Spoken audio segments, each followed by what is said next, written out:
अव्यवस्था घेर पाटलीपंक सेवा समवाय समिति शासक दलर विधायकों निर्वाचन मंडली रे विचित्र दृश्य।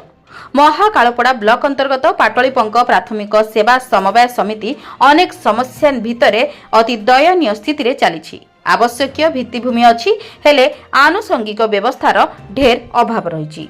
राजनीतिक छक्का पंजा भितर आगे पारुनी समितिर विकासमूलक कार्य। अत्यंत विपद संकुल घरे चलुछि कार्यालय। चाषी माने समिति को आसिले ठिया होई निजर काम सारी फेरुछंती, सामान्य बसिबा पई मध्य जागा टिके नाही। एभली अवस्था रे जनसाधारण मानक एक कार्यालय चलिछि जे केही आखिर न देखिले ताहा सहजरे विश्वास करि हेबनी। ताहा पनि खोद शासक दलर विधायकंक निज निर्वाचन मंडली रे थिबा प्राथमिक सेवा समवाय समिति रे दृश्य।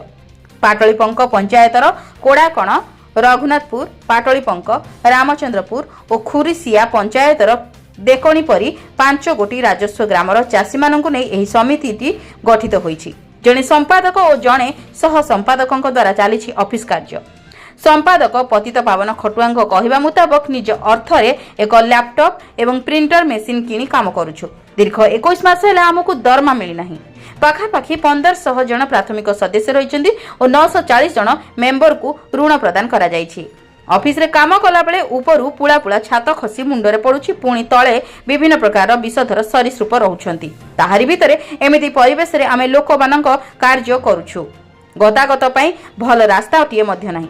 समिति नारे निजस्व 10 गुंठ जागा राज्य सरकार पक्षरु जोगाई दिया जायछि। नुआ घर और अन्यान्य विकासमूलक प्रकल्प पई गत 2023 रु 2024 आर्थिक वर्ष रे मोट 30.72 लाख टंकार पांठी मंजूर करा जायछि। टेंडर होई पारुनी कि कौनसी काम आगे पारुनी।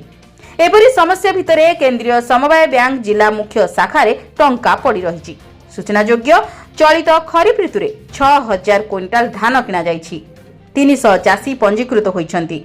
मंडी व्यवस्था नथिबारु चाषींको ठारु धान किना जाई महानदी पठारे खोला आकाश तळे पड़ी रही। ए सब दिगरे जिला प्रशासन दृष्टि देबाकू स्थानीय अंचलवासी दाबी करछंती।